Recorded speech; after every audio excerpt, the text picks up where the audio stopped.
إن الحمد لله نحمده ونستعينه ونستغفره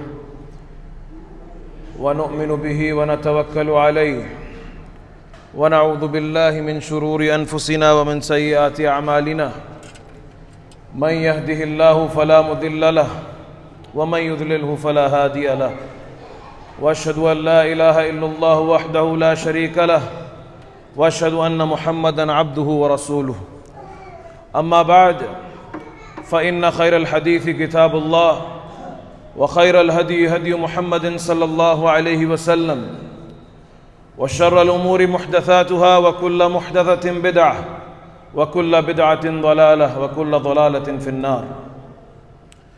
وقد قال الله سبحانه وتعالى إن الله وملائكته يصلون على النبي يا أيها الذين آمنوا صلوا عليه وسلموا تسليما. اللهم صل على محمد وعلى آل محمد كما صليت على إبراهيم وعلى آل إبراهيم إنك حميد مجيد. اللهم بارك على محمد وعلى آل محمد كما باركت على إبراهيم وعلى آل إبراهيم إنك حميد مجيد. السلام علیکم ورحمۃ اللہ وبرکاتہ. معزز سامعین، انسان کی زندگی مختلف مراحل سے گزرتی ہے، چاہے وہ شخص مسلمان ہو یا کافر ہو، مومن ہو یا منافق ہو، مرد ہو یا عورت ہو، بیٹا ہو یا باپ ہو یا بھائی ہو یا بہن ہو یا ماں ہو، ہر انسان کی زندگی مختلف مراحل سے گزرتی ہے اور یہی زندگی ہے. پہلے اس کی ولادت ہے، اس کا بچپنا ہے جہاں ضعف ہے، جہاں کمزوری ہے، جہاں اس کو اس کی دیکھ بھال کی بہت ضرورت ہے. کہیں پر وہ ماں کا محتاج ہے، کہیں پر وہ باپ کا محتاج ہے، اور اس کے بعد اس کی نشو و نما ہونے کے بعد اس کو پھر ایک جوانی کا مرحلہ اس کی زندگی پر آتا ہے، جہاں پر انسان کی جوانی خوب جوش مارتی ہے، نفس بھی جوش اور ولولے سے بھر چکا ہوتا ہے. زندگی میں کچھ کلیم کرنا یا کچھ حاصل کرنے کی جستجو انسان کے اندر پیدا ہوتی ہے. زندگی میں بہت کچھ بنانے کی، ترقی کرنے کی، ارتقاء کی، آگے بڑھنے کی، جائیداد بنانے کی، کاروبار سنبھالنے کی، اچھے سے اچھی جگہ ملازمت کرنے کی یہ چاہت پیدا ہوتی ہے، یہ ارادے جنم لیتے ہیں. اور اس کے بعد جب وہ کمال تک پہنچتا ہے تو انسانوں کی زندگی پہ وہ مرحلہ آتا ہے، بڑے بڑے نیک لوگوں پہ بھی یہ مرحلہ آتا ہے جہاں وہ اس شان و شوکت کو دیکھ کر، اپنی ملکیت اور اپنے کام اور اپنے کارناموں کو دیکھ کر کہیں نہ کہیں وہ اس کے دل میں آتا ہے یہ میں نے کیا ہے. اور اس کا جو سب سے اعلیٰ ترین درجہ تھا وہ فرعون نے اپنایا کہ جب اس نے دیکھا کہ یہ نہریں جو ہیں سب میرے کہنے پر بہتی ہیں، جس کو چاہے زندگی دیتا ہوں، جس کو چاہے موت دیتا ہوں، جس کو چاہے اپنا غلام بناتا ہوں، جس کو چاہے آزاد کر دیتا ہوں، اور پوری قوم میری غلام ہے. تو اس کے دل نے اور اس کے نفس نے وہاں پر اپنی ترقی اور ارتقاء اور ملکیت کو دیکھ کر اس نے یہ دعویٰ کیا انا ربکم الاعلی، کہ میں تو نعوذ باللہ سب سے بڑا رب ہوں. یہ اس کا سب سے بڑا درجہ ہے. اس جوانی اور اس کمال کی پیک اور اونچائی کو پہنچنے کے بعد، عروج کو پہنچنے کے بعد انسان یہ دعویٰ کرتا ہے، اور یہ انسان کے اندر ہے. اللہ رب العزت والجلال نے اس مرحلے کے اوپر زندگی کے بہت قرآن کریم کے اندر ذکر کیا ہے. پھر اس کے بعد زندگی کا فلسفہ بولوں یا دنیا کی حقیقت بولوں، ہر عروج کو ایک زوال ہے. تیسرا مرحلہ جس میں ہر بندے نے اس دنیا کے اندر ریپلیس ہونا ہے، اس کا متبادل پیدا ہو جائے گا. کہیں اس کی اولادیں آ جائیں گی، کہیں معاشرے کے اندر کوئی اور طاقتور کمپیریٹر آ جائے گا مقابلے کے اندر، اور یہ مرحلہ بڑا ہی افسوس کن اور پریشان کن ہے کہ جو انسان نے اپنی محنت سے جوانی کے اندر بنایا ہوتا ہے اور اس کو اپنے آنکھوں کے سامنے کمزور ہوتا دیکھتا ہے، اس سلطنت کو کمزور ہوتا دیکھتا ہے، کسی اور کے ہاتھوں میں جاتا ہوا دیکھتا ہے، اولاد کے ہاتھوں میں جاتا ہوا دیکھتا ہے، اور پھر اولاد کسی دن بول دیتی ہے کہ ابو آپ کو کیا پتا، آپ تو پرانے دور کے آدمی ہیں۔ یہ بھی زندگی کا مرحلہ ہے، اس پر بھی شریعت نے کافی بات کی ہے، ہمارے دین نے کافی بات کی ہے۔ اور پھر ایک آخری مرحلہ ہے کہ اتنا کمزور اور اتنا محتاج ہو جاتا ہے انسان کہ کأن لم تغن بالامس، کہ جیسے یہ کبھی کل تھا ہی نہیں کچھ، یہ انسان تھا ہی نہیں کچھ، کبھی آیا ہی نہیں اس دنیا کے اندر۔ آپ یاد کریں، نظریں اٹھائیں، اسی مسجد کے اندر کچھ لوگ آتے ہوں گے کچھ سالوں پہلے، اور آج ان کا کوئی نام و نشان ہی نہیں ہے، چلے گئے اس دنیا سے۔ اولاد نے 3 دن یاد رکھا، بیوی نے کچھ سال، 2 سال، 3 سال، 4 سال یاد رکھا، محلے والوں نے تو دفنانے کے بعد جب واپس آتے ہیں اسی وقت بھلا دیا تھا۔ یہ زندگی کا دستور ہے، بھلا دیا جاتا ہے۔ اور یہ سارے مراحل سے ایک آدمی گزرتا ہے یہ جانتے ہوئے کہ کسی ایک مرحلے نے میری زندگی کے اندر ہمیشہ نہیں رہنا۔ بچہ بولتا ہے جس دن میں بڑا ہوں گا تو میں یہ کروں گا، کیونکہ وہ اس مرحلے میں رکنا نہیں چاہتا، اس کو پتہ ہے کہ اگلا مرحلہ زیادہ حسین ہے۔ حالانکہ بچپنے میں کوئی ذمہ داری نہیں ہے، کوئی روک ٹوک زیادہ نہیں ہے، غلطیاں معاف ہو جاتی ہیں، سختیاں ہوتی ہیں لیکن وقتی ہوتی ہیں، پیار اور محبت ماں باپ کا عروج پر ہوتا ہے، لیکن بچہ چاہتا ہے کہ میں اگلے مرحلے پہ جاؤں۔ جوان کو یہ پتہ ہے کہ یہ جو آج میرا دور ہے، میرا پرائم ہے، جو میری ترقی کا عروج ہے، اس نے ایک دن ڈھلنا ہے، لیکن وہ آگے کا سوچنے پہ تیار نہیں۔ وہ تو چاہتا ہے کہ ہزاروں سال وہ اسی ترقی کے اندر جیے، اور کچھ لوگ شاید یہ گمان کر بیٹھے ہیں کہ کبھی اب زوال نہیں، اور پھر پاؤں کے نیچے سے زمین چلے جاتی ہے۔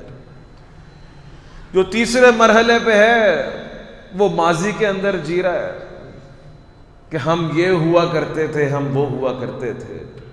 اصل میں ان سارے مراحل کے اندر انسان کو، انسان کے دل کو ایک سکون چاہیے، اور وہ سکون ہے، سکون کا جو لفظ ہے عربی زبان کے اندر یہ نکلا ہے سین کاف اور نون سے۔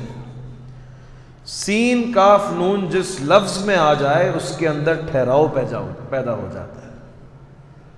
مسکین، مسکین کے اندر ٹھہراؤ کیسا ہے؟ وسائل ہی نہیں ہے، کیا کرے گا؟ کچھ کر ہی نہیں سکتا، اس لیے ٹھہراؤ ہے، مسکین کو مسکین بولتے ہیں۔ اسی طرح گھر کو ہم مسکن بولتے ہیں، کیونکہ گھر جانے کے بعد ٹھہراؤ ہے، آدمی پورا دن کام کرنے کے بعد گھر میں جا کے ٹھہر جاتا ہے، یہ اس کا مسکن ہے۔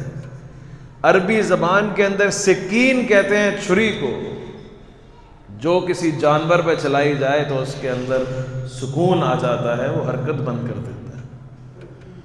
تو یہ جو لفظ سکون ہے یہ ہماری زندگی کے ہر مرحلے کی ایک ڈیمانڈ ہے، ایک چاہت ہے، ایک تلاش ہے، ایک جستجو ہے کہ یا اللہ میں جس مرحلے پہ بھی ہوں زندگی کے، مجھے سکون چاہیے۔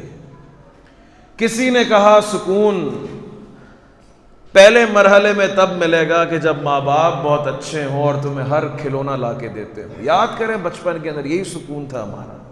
یہ بچے آج بیٹھے ہیں، یہی سکون ہے کہ جو ماں باپ سے مانگا جائے ماں باپ ہر چیز لا کے دے دیں، یہ میرا سکون ہے، یہ پہلے مرحلے کا۔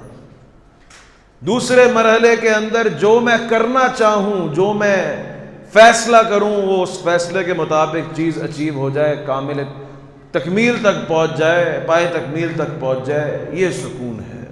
میں دکان کھولوں، دکان چلنا شروع ہو جائے، میں کارخانہ لگاؤں، کارخانہ چلنا شروع ہو جائے، میں جس ملازم کو رکھوں وہ میرا فرمانبردار اور تابعدار ہو جائے اور کبھی چھوڑ کے نہ جائے اور نہ کبھی تنخواہ میں اضافے کی طلب کرے، یہ سکون ہے۔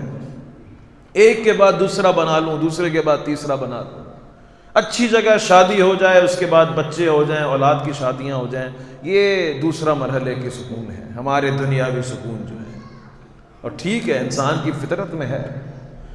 تیسرے مرحلے کے اندر جمع ہے، جمع کتنا کیا ہے، بچایا کتنا ہے، کتنے بنا لیے ہیں، کتنا بچا لیا ہے، یہ سکون ہے۔ اور ہمارے یہاں چوتھا مرحلہ یہ ہے کہ بھائی بیماری نہ آئے، میں بیماری سے آزاد ہو جاؤں، ڈائبٹیز نہ ہو، بلڈ پریشر نہ ہو، طبیعت میری ٹھیک ہو تو میں سکون میں ہوں۔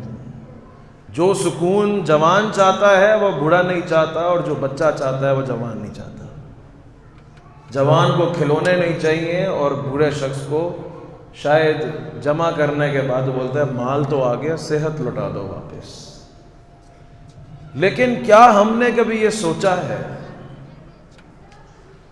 کہ کیا جھوٹ پلا رہے ہو اپنے نفس کو، اور کیا نیند کی آرام سے سکون میں سو رہے ہو اپنی زندگی کے اندر، کہ خود مانتے ہو ایک چیز کو وقتی ہے، اور پھر کہتے ہو کہ سکون بھی ہے۔ مانتے ہو کہ وقتی طور پہ زندگی کے اندر سکون ہے، کل کو پھر آنا ہی ہے آزمائش۔ جانتے ہو اس چیز کو کہ ہر مزے کی لذت جو ہے وقت کے ساتھ ساتھ کم ہو جانی ہے۔ جانتے ہو کہ کچھ چیزیں حاصل کرنے کے بعد جب چھن جاتی ہیں تو غم زیادہ ہوتا ہے۔ جانتے ہو اس بات کو کہ بڑی سے بڑی خواہش بھی پوری ہو جائے تو ایک اور خواہش جنم لیتی ہے، کیونکہ انسان کا پیٹ بھر نہیں سکتا، تو سکون کیسے؟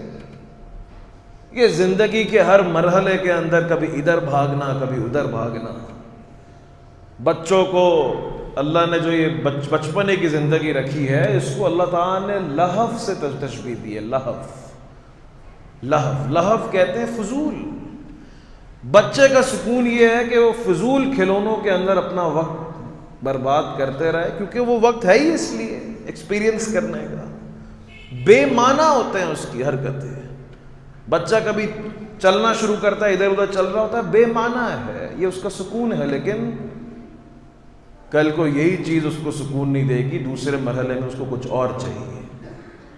تو ہم کیا اپنے آپ کو زندگی کے اندر کہا ہے ہم نے کہ ہم اسی طرح زندگی گزاریں گے جس طرح پچھلوں نے گزاری اور لوگ گزار رہے ہیں، اور میرے دل میں وہ سکینت ہوگی نہ جہاں نہ ڈپریشن ہے، نہ انگزائٹی ہے، نہ بیماریاں ہیں، راتوں کو نیند بھی آ جائے گی، نیند کی گولیاں بھی نہیں کھانی پڑیں گی، مسائل بھی نہیں ہوں گے، اولاد بھی فرما بردار ہوگی۔ یہ کون سی گارنٹی ہم نے اپنے آپ کو دی ہے کہ سب صحیح چلے گا، کہ کوئی قسم کا جو ہے نا مسئلہ میری زندگی کے اندر نہیں آئے گا؟ اور ہم اس روش پہ چل رہے ہیں۔ جب آتا ہے تو سائیکالوجی پہ، نفسیات پہ تھوڑے ڈینٹ لگتے ہیں، آ جاتا ہے اللہ کی طرف واپس۔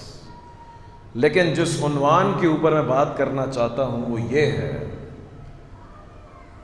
کہ تم دنیا کے ساتھ وفا کرتے رہے پوری زندگی، اور تم نے سمجھا کہ اس کے اندر میرا سکون ہے۔ انہی سب چیزوں کے ساتھ شریعت میں منع نہیں ہے۔ جو بچپنے میں ہوتا ہے وہ بچپنے میں، جوانی کے اندر ترقی ہوتی ہے، کرو، کماؤ، کوئی مسئلے کی بات نہیں، جمع کیا ہے تو کرو، کوئی مسئلے کی بات نہیں۔ سوال اپنے آپ سے یہ کرو کہ جہاں سکون چھپا ہے وہ یہ ہے کہ اللہ نے تمہارے ساتھ بڑی وفا کی ہے، بڑی وفا کی ہے۔ تمہیں عدم سے وجود کے اندر لانے میں اس نے بڑی وفا کی ہے۔ تمہیں اشرف المخلوقات بنانے میں اللہ نے بڑی وفا کی ہے تمہارے ساتھ، تمہیں جانوروں میں سے نہیں بنایا، تمہیں پھر امت محمدیہ صلی اللہ علیہ وسلم میں سے بنایا، کسی اور میں سے نہیں بنایا۔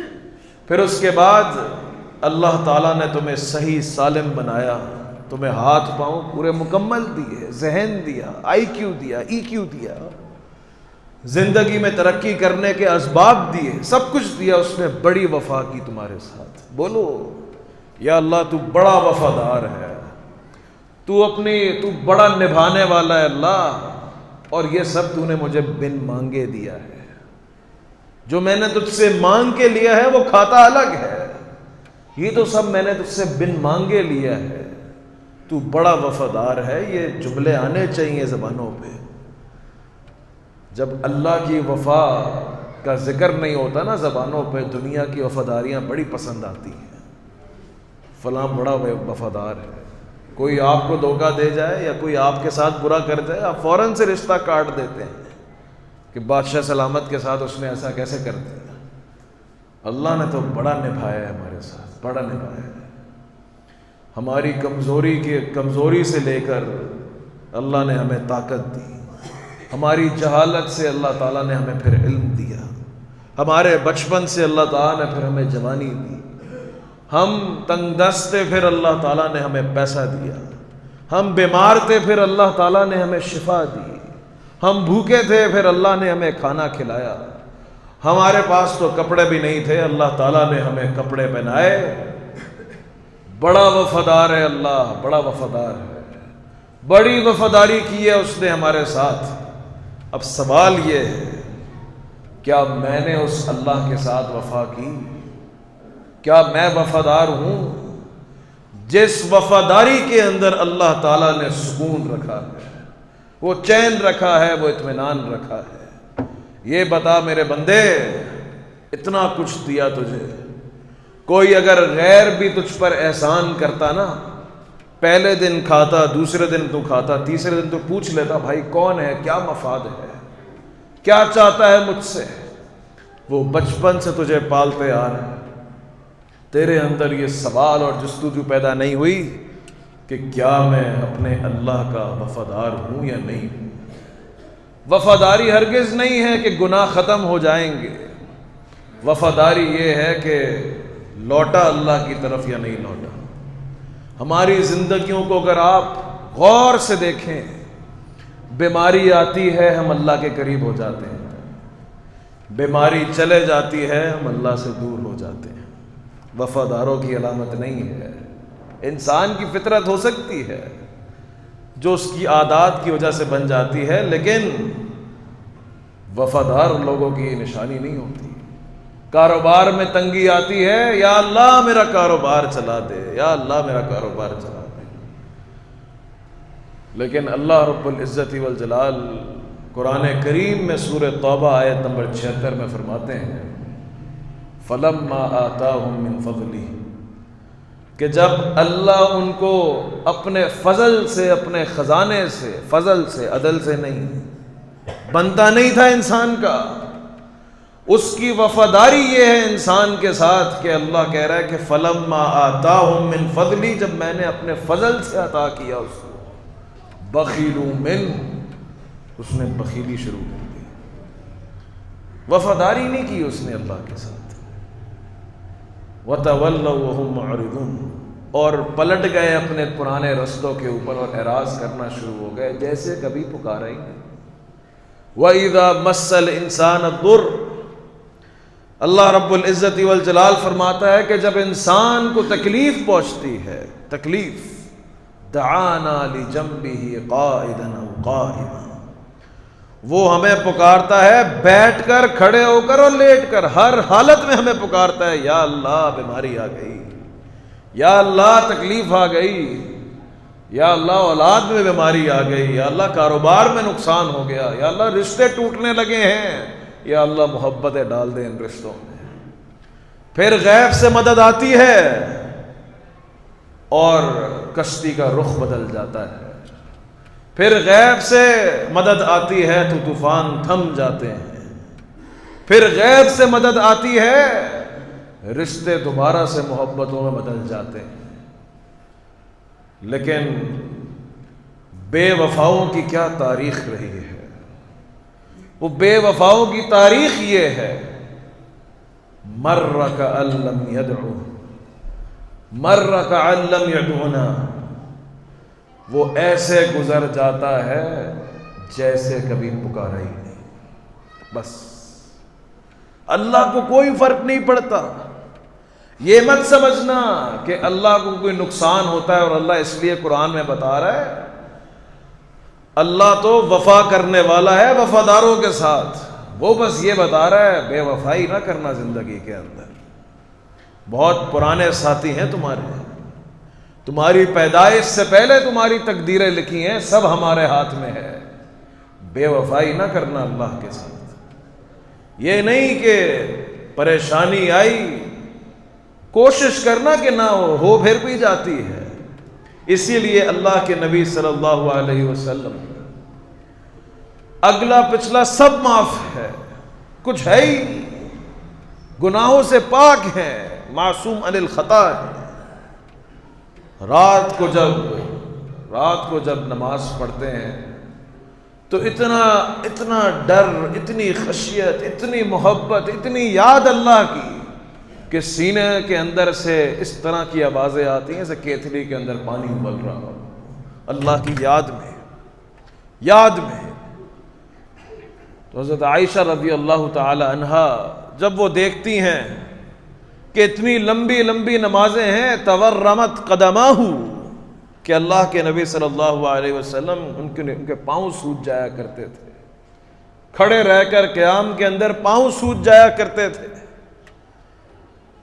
جب وہ روتے تو بلت لحیتہ، آپ صلی اللہ علیہ وسلم کی داڑھی جو تھی وہ آنسوؤں سے گیلی ہو جایا کرتی تھی۔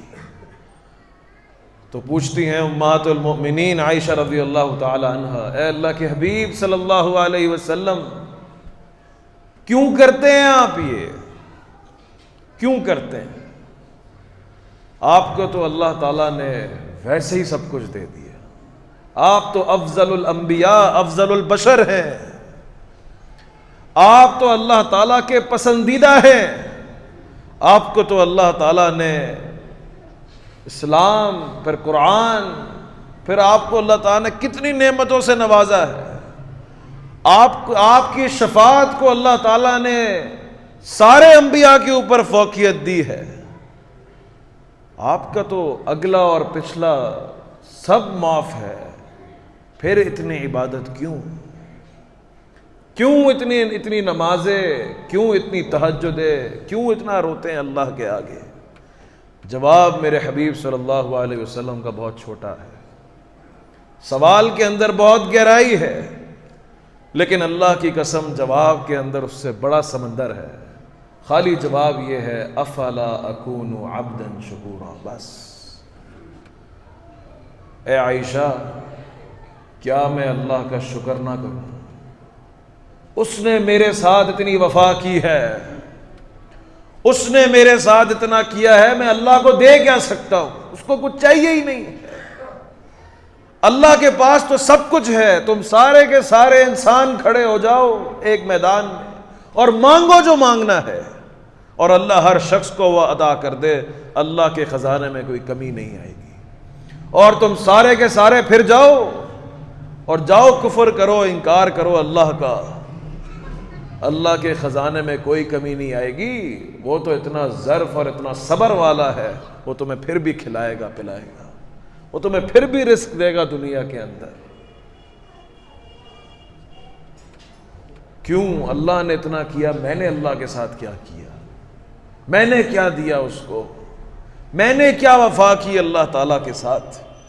میں نے کیا وفا کی اس وفا کرنے والے کے ساتھ جس نے بن مانگے اور مانگے مجھے اتنا دیا؟ اللہ رب العزت والجلال کا اتنا بڑا احسان ہے کہ اللہ جانتا ہے کہ میں نے اور آپ نے ابھی کیا کرنا ہے، عالم الغیب ہے والشہادہ، اس کو پتہ ہوتا ہے رمضانوں کے اندر کہ میں نے اور آپ نے رمضان کے بعد کیا کرنا ہے، عید والے دن کیا کرنا ہے، اس کو پتہ ہوتا ہے کہ اس کی یہ تہجد اور 27ویں اور لیلۃ القدر کی راتوں کے اندر اس کے جو وعدے ہیں وہ کتنے، کیسے، اس کے اندر کیا وزن ہے وعدوں کا، وہ اللہ کو سب پتہ ہے۔ لیکن میرے رب کی شان دیکھیں، وہ اس وقت کے آنسو دیکھتا ہے، وہ گرگرانا دیکھتا ہے اور ہمیں معاف کر دیتا ہے۔ اس اللہ کی شان دیکھیں کہ وہ گناہ گاروں کو عطا کرتا ہے، گناہ گاروں کو۔ اس کو اس طرح سمجھیں کہ آپ انسان ہیں، میں انسان ہوں، ہم کسی کو عطا کرتے ہیں، دیتے ہیں تو ہم یہ امید رکھتے ہیں کہ جواب کے اندر بھی انشاءاللہ وہ بھی ہمارے وقت پہ احسان کرے گا ہمارے ساتھ، اگر ہم کر رہے ہیں۔ وَمَا جَزَاءُ الْإِحْسَانِ إِلَّا الْإِحْسَانُ، یا کم از کم کچھ دے نہیں سکتا تو اچھے کلمات میں یاد ہی رکھ لے گا، دعائی دے دے گا مجھے۔ سوچیں اس کے حوالے سے کہ جو آپ ہی کا کھاتا ہو، آپ ہی اس کو عطا کرتے ہیں، اور آگے سے جو ہے آپ ہی کی مخالفت میں کھڑا ہو جائے. ہم تو نہیں کر سکتے ایسے شخص کے ساتھ وفا، چاہے کائنات کے اندر انبیاء کے بعد سب سے افضل ترین شخص ہی کیوں نہ ہو. ہمارے لیے نمونہ ہے. ابو بکر رضی اللہ تعالی عنہ کی زندگی کے اندر جب ان کی بیٹی ازواج المؤمنین ازواج النبی صلی اللہ علیہ وسلم حضرت عائشہ رضی اللہ تعالی عنہ جب ان پہ الزام لگتا ہے، تو الزام لگانے کے اندر ایک وہ بھی شخص تھا جس کو ابو بکر رضی اللہ تعالی عنہ مہینے کا راشن دیا کرتے تھے، خرچ دیا کرتے تھے.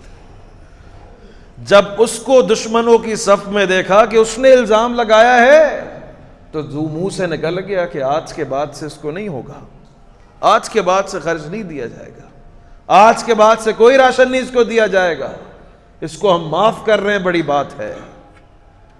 میرے رب کو یہ بات پسند نہیں ہے، قرآن اتار دیا، کیونکہ شخص بہت بڑا ہے نا، نمونہ ہے امت کے لیے صدیق اکبر رضی اللہ تعالی عنہ.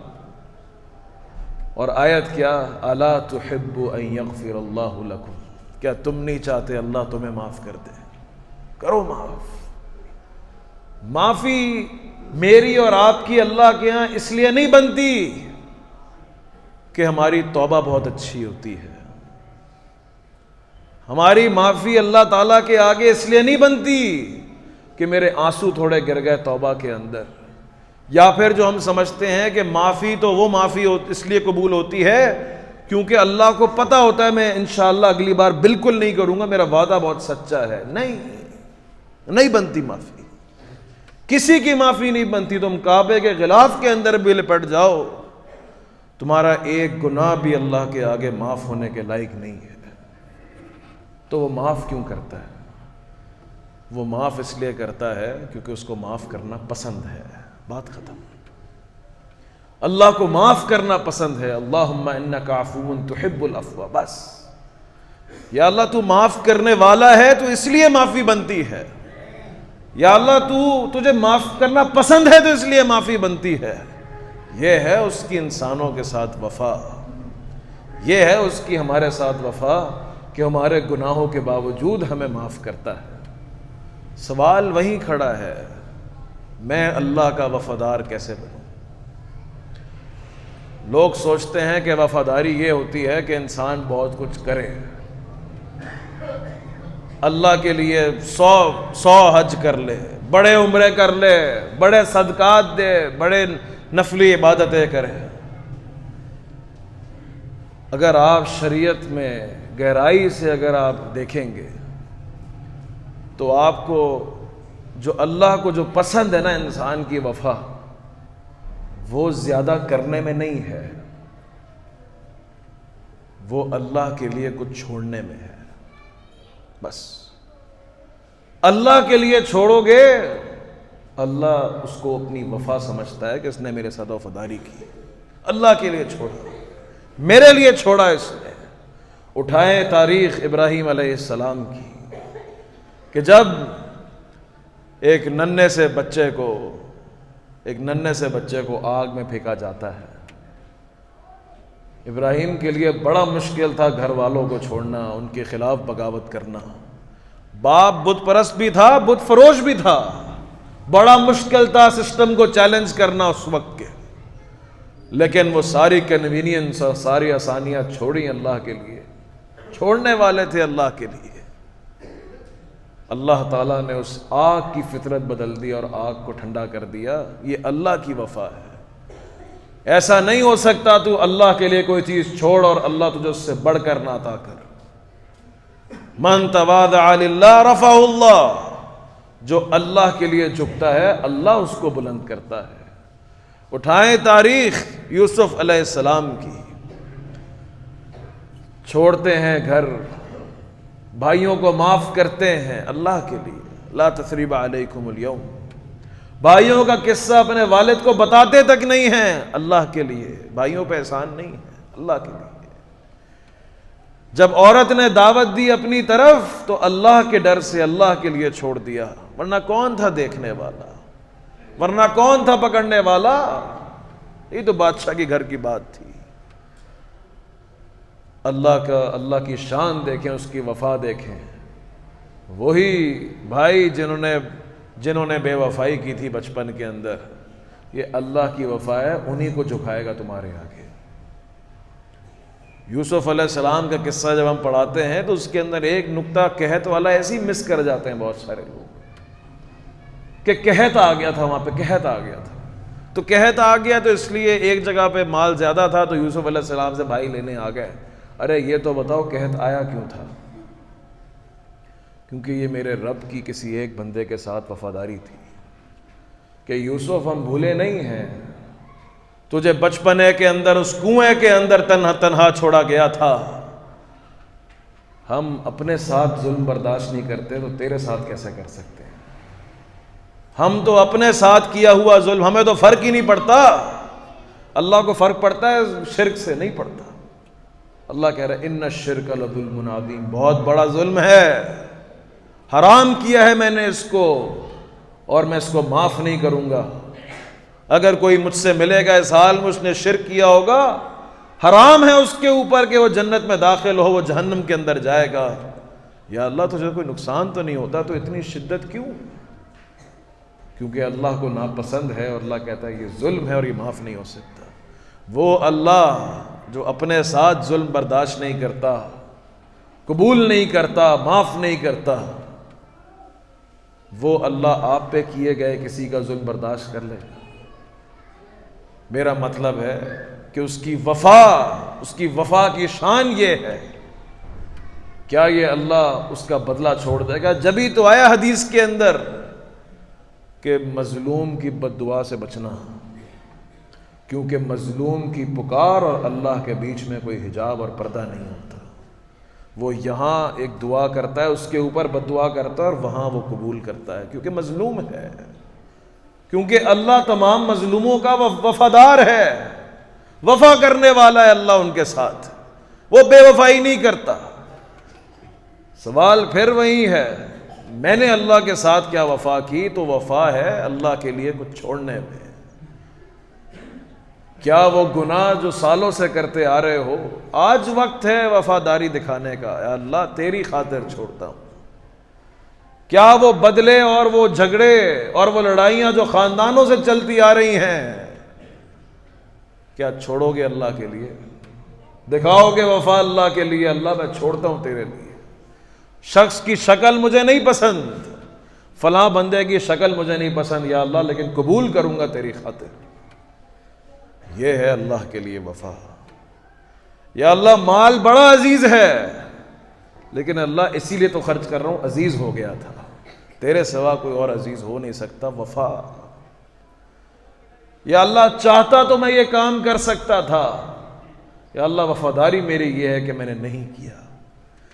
جبھی اللہ تعالیٰ نے 7 قسم کے لوگ جو عرش کے سائے کے نیچے رکھے ہیں، 7 قسم کے لوگ جو عرش کے سائے کے نیچے ہیں، ان میں سے کوئی ایک بھی ایسا نہیں ہے جن کی اعمال کی تعداد بتا کر ان کو عرش کے سائے کے نیچے کھڑا کیا جائے گا۔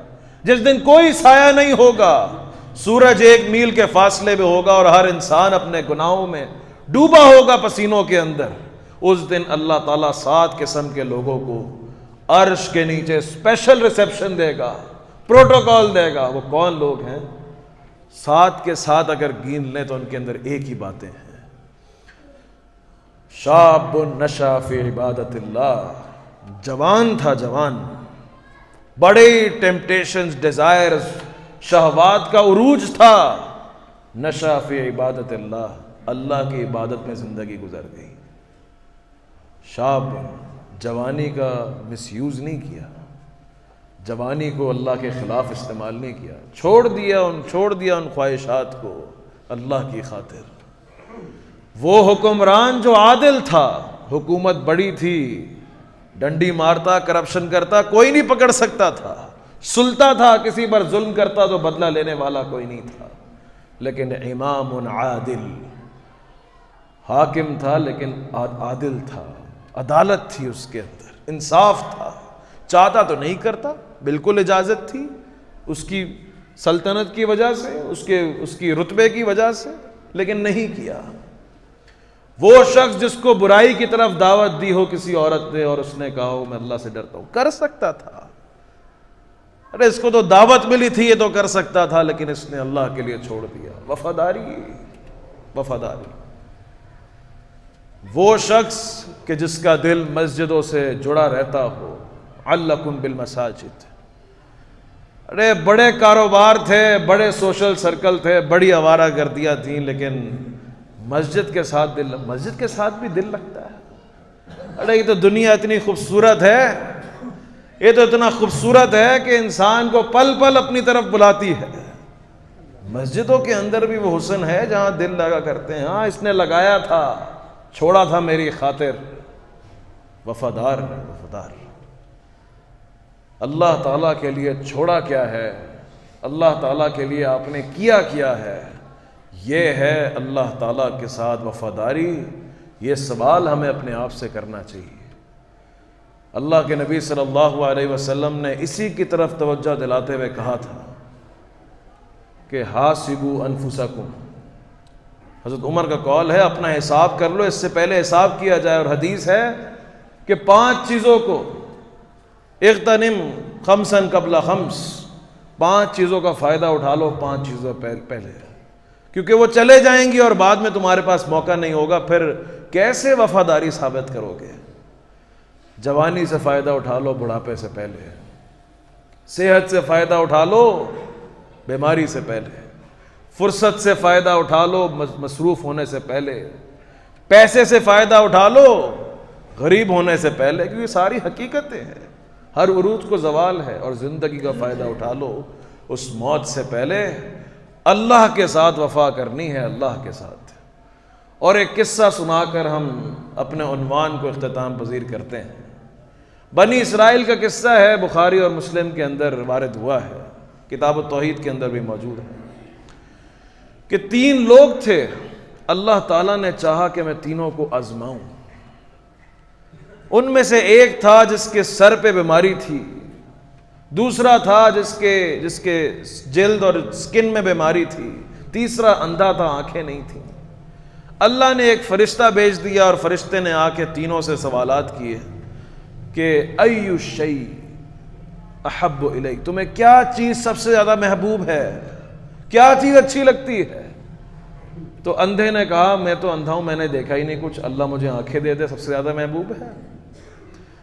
جس کے سر پہ بیماری تھی اس نے کہا یہ بیماری دور ہو جائے مجھے سب سے زیادہ محبوب ہے۔ اور جس کی جلد میں بیماری تھی کہ لوگ اس کو اپنے آپ سے دور کرتے تھے اس بیماری کی وجہ سے، اس نے کہا یہ آزمائش مجھ سے اللہ دور کر دے، بس اور کچھ نہیں چاہیے۔ فرشتے نے کہا اچھا 3 چیزیں ہو گئی، اندھے کی آنکھیں آ گئیں، جس کے سر پہ مسئلہ تھا اس کی وہ بیماری چلے گئی، جس کے جلد پہ بیماری تھی سکن میں وہ چلے گئی، تینوں کا ہو گیا مسئلہ سولو۔ پھر اللہ تعالیٰ نے ان کو آزمانا چاہا، اور وہی فرشتہ اللہ تعالیٰ نے ایک مسکین غریب حالت کے اندر بھیجا، ضرورت مند محتاج حالت میں بھیجا کہ بھائی میرے پاس زاد راہ ختم ہو گیا ہے، زاد راہ ختم ہو گیا ہے، تھوڑا کچھ مل جائے گا۔ تو جس کے سر پہ بیماری تھی اور جس کے جسم پہ بیماری تھی، اس نے تو کہا کہ بھائی الحقوق کثیرۃ، ایک نے کہا میرے اوپر ذمہ داریاں بہت ہیں، میں نہیں دے سکتا بھائی، ذمہ داریاں بڑی ہیں میرے اوپر، ابھی یہ کرنا ہے، ابھی یہ پہلے اس کو کوئی پوچھتا نہیں تھا کیونکہ قریب ہی نہیں آتا تھا اس سے کوئی، اس کی بیماری کی وجہ سے اس کو تو الگ پھینکا ہوتا سوسائٹی میں، معاشرے میں۔ بعد میں جب اس کے پاس فرشتہ آیا تو اس نے کہا کہ الحقوق کثیرۃ، ابھی بڑی ذمہ داریاں ہیں، ابھی یہ گھر کے خرچے ہیں، ابھی وہ ہے، ابھی بچے ہیں، یہ بھی کیسے دے دوں آپ کو میں؟ فرشتے نے کہا کہ اگر تو واقعی سچا ہے تو اللہ تجھے واپس اس حالت میں لے جا جہاں پہ تو ہوا کرتا تھا۔ جب وہ دوسرے کے پاس آئے تو اس نے بولا، فرشتے نے بولا کچھ مال دے دے جو تجھے اللہ تعالیٰ نے عطا کیا ہے۔ اس نے بولا یہ مال تو انما ورثت من آبائی، یہ تو میرے آباء و اجداد کی وراثت ہے جو مجھے ملی ہے۔ یہ مال جو ہے، وہ جو بیماریاں جو گئی تھیں، اللہ نے ساتھ ساتھ اونٹ، بکرے اور گائیں بھی دی تھی ان کو، وہی مال مانگا آ کے فرشتے نے۔ اس نے بولا کہ یہ تو میں نے اپنے آباء و اجداد سے حاصل کیا ہے، میں تو نہیں دے سکتا، میرے پاس تو نہیں ہے اتنا۔ جو اس نے کہا اللہ نے تجھے دیا، اس نے کہا تو میں نے آباء و اجداد سے حاصل کیا ہے۔ تیسرے کے پاس آئے، اندھے کے پاس، تو اس نے بولا، وہ کہتے ہیں مفسرین اور شروحات کرنے والے کہتے ہیں وہ اندھے نے اس لیے اچھا جواب دے دیا، دنیا کم دیکھی ہوئی تھی اس نے، کیونکہ دنیا تو پہلے دو والوں نے بہت دیکھی ہوئی تھی، یہی ہوتا ہے دنیا کے اندر۔ اندھے نے بولا کہ بھائی یہ سارا مال جو میرے پاس ہے نا، میری بات سنو اے بھائی مسکین آدمی۔ فرشتوں کو بولا اس نے، میں اندھا ہوا کرتا تھا، میرے پاس آنکھیں نہیں تھی دیکھنے کو، میرے پاس یہ آنکھوں والی نعمت نہیں تھی، میرے پاس مال بھی کچھ نہیں تھا۔ پھر ایک دن اللہ نے مجھے میری آنکھیں بھی دیں اور یہ مال بھی اللہ نے مجھے دیا، جو تیری ضرورت ہے اس میں سے جا لے جا، اللہ تیرا بھلا کرے گا۔ فرشتے نے بولا یہ تیری آزمائش تھی، تجھے تیرا مال مبارک ہو، تجھے تیری یہ نعمتیں مبارک ہو۔ آزمائش کیا سیکھا ہم نے اس واقعے سے؟ وہی وفاداری، کہ زندگی کے جب مراحل بدلیں، جہاں سے ہم نے آغاز کیا کہ ان مرحلے جب یہ بدلیں گے نا زندگی کے اندر، تمہاری اللہ کے ساتھ وفا نہیں بدلنی چاہیے۔ کبھی عروج ہوتا ہے، کبھی زوال ہوتا ہے، کبھی مشکلیں ہوتی ہیں، کبھی آسانیاں ہوتی ہیں، صرف حالات بدلنے چاہیے، تم نہیں بدلنے چاہیے۔ ایسا نہ ہو کل کو تھوڑا پیسہ آ جائے تو ماتھے کے تیور ہی بدل جائے، لہجہ ہی بدل جائے، بات کرنے کا انداز ہی بدل جائے، ٹور ہی بدل جائے، چلنے کا انداز بدل جائے۔ اللہ کو یہ پسند نہیں ہے۔ اللہ کے ساتھ وفاداری وہ ہے کہ انسان کے حالات بدل رہے ہوں، انسان نہیں بدل رہا ہو۔ اللہ حالات بدل رہے ہیں، کل میں غریب تھا آج میں امیر ہوں، تیرے آگے آج بھی فقیر ہوں، کل بھی تیرا تھا آج بھی تیرا ہے، اللہ کوئی فرق نہیں پڑتا۔ یا اللہ غم میں بھی تیرے ساتھ ہوں، خوشی میں بھی تیرے ساتھ ہوں۔ یہ بے وفائی مت کرنا کہ غم میں تو اللہ بہت ہے اور خوشیوں میں اللہ کے خلاف بغاوتیں ہیں۔ کیسے کر لیتے ہو شادی بیاہ کے اندر یہ معاملات؟ یار غم میں کر سکتے ہو بغاوت نہیں، حالات بدلتے ہیں اور انسان بدل جاتا ہے، خوشیوں کے اندر کچھ سمجھ ہی نہیں آتا۔